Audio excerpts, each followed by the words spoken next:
Mad Queen. Welcome into the Queen's Lair. I get a lot of people asking me about farming jelly. What is the most efficient way? What's the best way to farm for it? Because whenever you're clearing through the adventure stages and you're starting to go back to actually farm for jelly, you do want to make sure that you're doing it in a specific way. It's not hard at all. And it is probably, honestly, one of the most commonly asked questions I get. I wish I had more jelly to showcase you. Right now I only have 3.2 million. I did just level up 2 legendary heroes, all the way to 60, and I had to make food and whatnot, so it was a little pricey. Usually I do have a bit more than this, but regardless, I'm going to show you how you should be farming it. If you don't know, this is why so many people recommend that you clear through the adventure stages first. It is so important to go through the common and then the hard and then the mythic. I will say that there are some places where you're going to switch from common to hard before you're actually finished with common, or you'll go from hard to mythic before you're actually finished with mythic because of the way it's designed. They're trying to get you into those harder stages a little bit faster, because what you're getting and the amount of what you get is going to be higher and higher depending on which difficulty of the adventure stage you are farming. So, of course, Mythic is going to give you the best rewards. When you've gotten to the point, I personally have cleared through all of Mythic. I've completed all of the adventure stage 100%. Then you're going to want to make sure that you are coming here into the mythic stage to farm solely. Do not farm in common, and don't farm in hard after you've gotten into mythic. I will say you don't have to have all of mythic totally completed before you're deciding to always farm there. If you've gotten, I would say, probably half or 2/3 of the way through mythic, then you should still be farming solely in that stage only for your jelly. Something else I'll mention, most people know this, but not everyone does. You can use, it's going slow. You can use jelly boosters. I recommend that you never farm jelly if you don't have a double XP card. This is going to, of course, double the amount of XP that you're able to get within a certain amount of time. There are 1 hour XP upgrades. There are 6 hour, and I believe I'm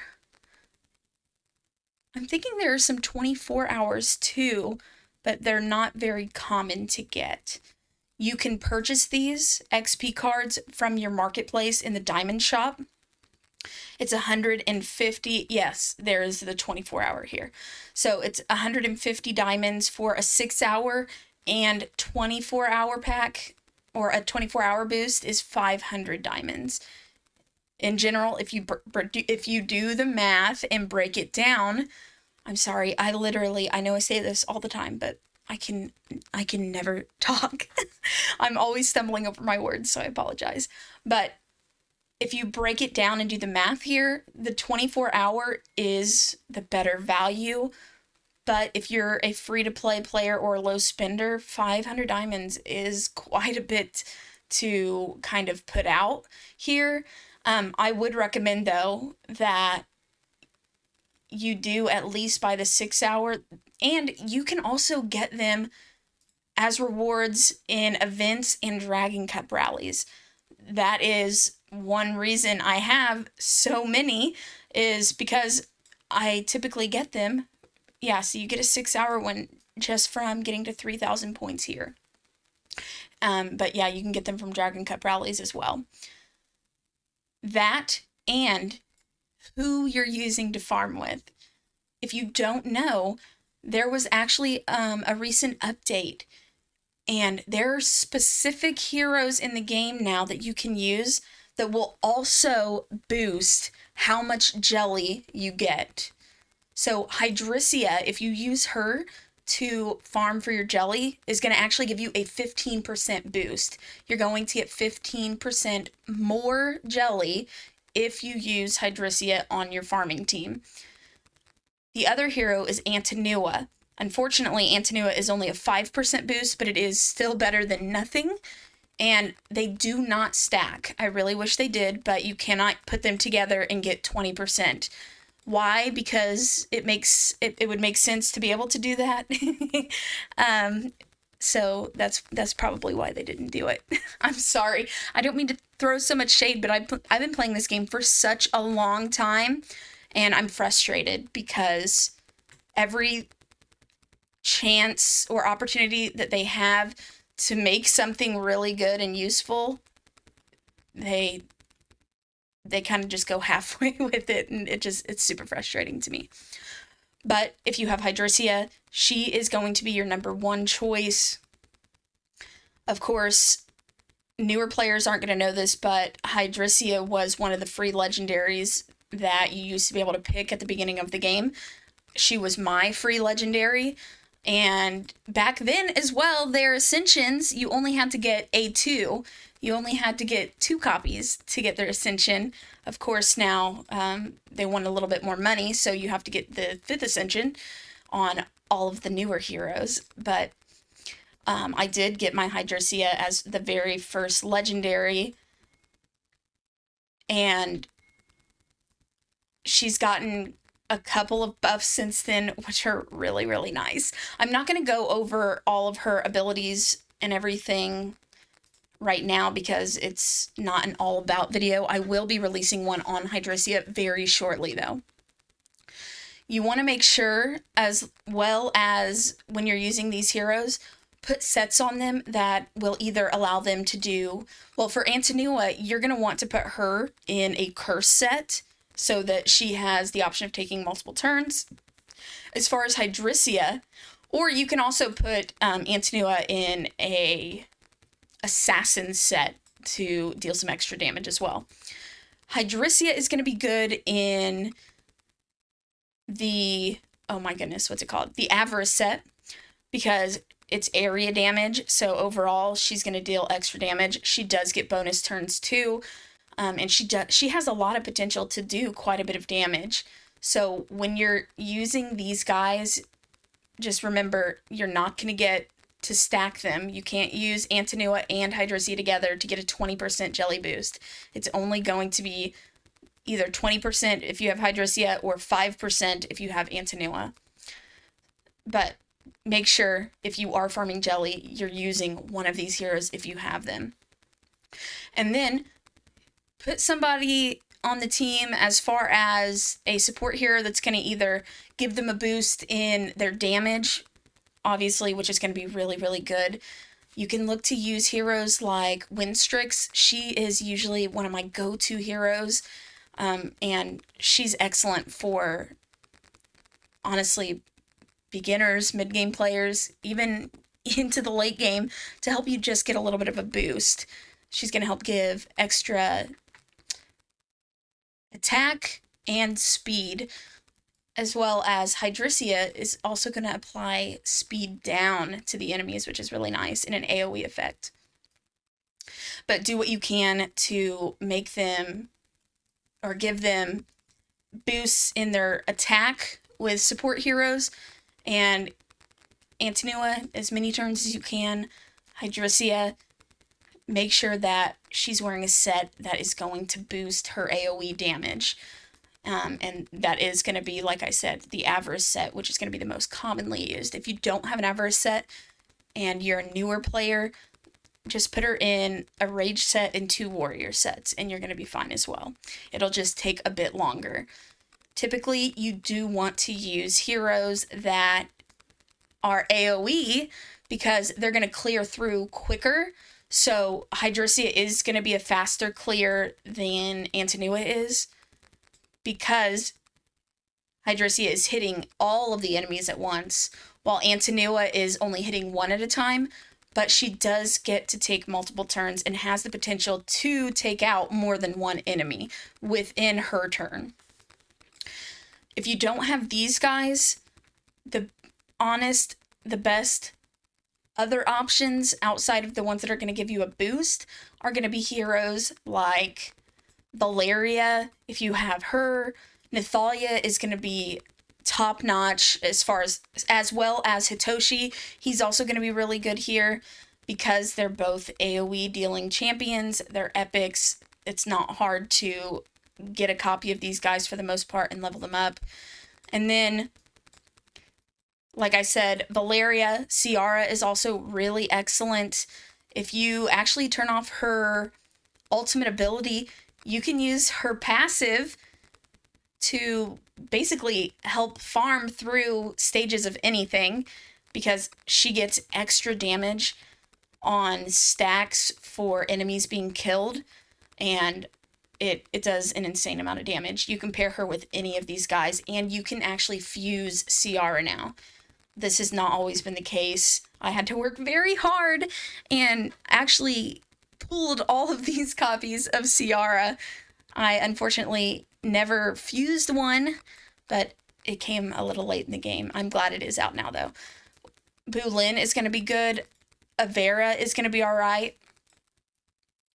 And honestly, like I was saying, anybody that's able to do a decent amount of AoE damage, you don't really want to use single target heroes. Like Garel is not going to be the best. You can use him. I'm not saying he's not usable, because he's a very strong hero, but to be efficient, you don't want to use Garel. You want to be able to go through this as fast as you can so that you're wasting as little amount of time, or not wasting, you're able to utilize your time more efficiently and more effectively, because you're not only going to be just farming for jelly. There's a lot of other things that you're going to be needing to do in the game. I also highly, highly recommend, whenever you're farming jelly, don't just farm jelly to farm jelly. Go through all of your heroes and look at their glyphs. And honestly, this is what I did for the longest time. I just clicked on their glyphs, and I would just scroll through. The first one I got to that wasn't totally maxed out, boom, that's where I would go. And I would farm that stage. Almost all of my heroes are completely done on their masteries, or their glyphs, I'm sorry. The only ones that aren't are probably the ones that are like maybe the level 40s, but even a lot of these guys have their glyphs finished. So it depends on where you're at. Focus on the heroes that are going to help you the most. So if you're a beginner, you can I actually have a video on heroes you should focus on as a beginner on my channel. You should check that out. Those are the ones that you would probably want to try to glyph out first. And you're going to have a hard time in a lot of content if you're not actually completing all of their glyphs. It is very essential to do. So make sure that you're not just farming for jelly, that you're farming for glyphs at the same time, because that is going to be extremely beneficial for you. As far as the last kind of bonus you can get, this is a paid option. You can get the silver card. You don't have to get it. I typically always buy it. That actually might be coming to a stop very soon, but that's for another video. But you can buy the silver card, which is going to give you an additional 20% XP from your battles. I can't remember how much the silver card is. I'm thinking, is it $5? Let's look in the shop quickly. Discount, no, monthly card. Oh, it doesn't actually say because I've already purchased it. But I think this one is $5, the silver card, and the gold is $15. This one is different. It is going to give you additional gold, which is nice, but that's not what the video is about. Of course, if you're free to play or low spender, you're not going to be buying that. Just try to use the XP boost, either the 1 hour, 6 hour, or 24 hour, along with one of the heroes that are going to give you a boost in your jelly overall, Hydrosia and Antinua, as well as making sure that you're farming in Mythic. So make sure that everything you're doing, honestly, because when you are a free-to-play or very low spender in the game, you have to be very choosy about what you're doing and how you're doing it. If you want to take it a step farther, I would even wait until there is a specific event or Dragon Cup rally out.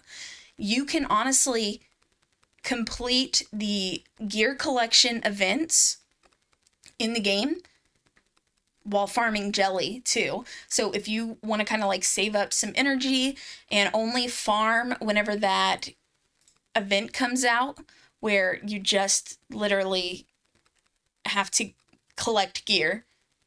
It's not the gear enhancement, it's the gear collection. I don't think it's this one, was it? But it typically comes out around the Dragon Cup rallies, where you can farm Witch of the Wind or Tulpa or Queen of Tides or any of those dungeons. But those are going to be your very, very best options. If I miss something, definitely leave that below. I want these videos to be as informative as possible, but my brain works a lot faster than my mouth, and my mouth can't keep up sometimes. Surprisingly, yes, because I know I do talk kind of fast sometimes. And I leave some stuff out, not on purpose. So if I did forget something, please make sure to leave that below. I am actually working on redoing a lot of my content because I missed out on some information that really should have been added. I want there to be the most amount of information in that video about the specific topic as possible, so that you can get all of the information you need from one video instead of having to skip around to 10 different videos, because I personally hate doing that, especially in the past whenever I would really look up content for other games. Also, if you're a new player or an experienced player, join my growing Discord community. It's a great place for beginners to ask for advice and for experienced players to help give advice. The community there is primarily Awaken Chaosera, and I have a lot of in-game players in there, so beginners, it's a really great place for you. And experienced players, we never have enough of you guys in there to also help answering any questions as well. Thanks for watching, and I'll catch you in the next video.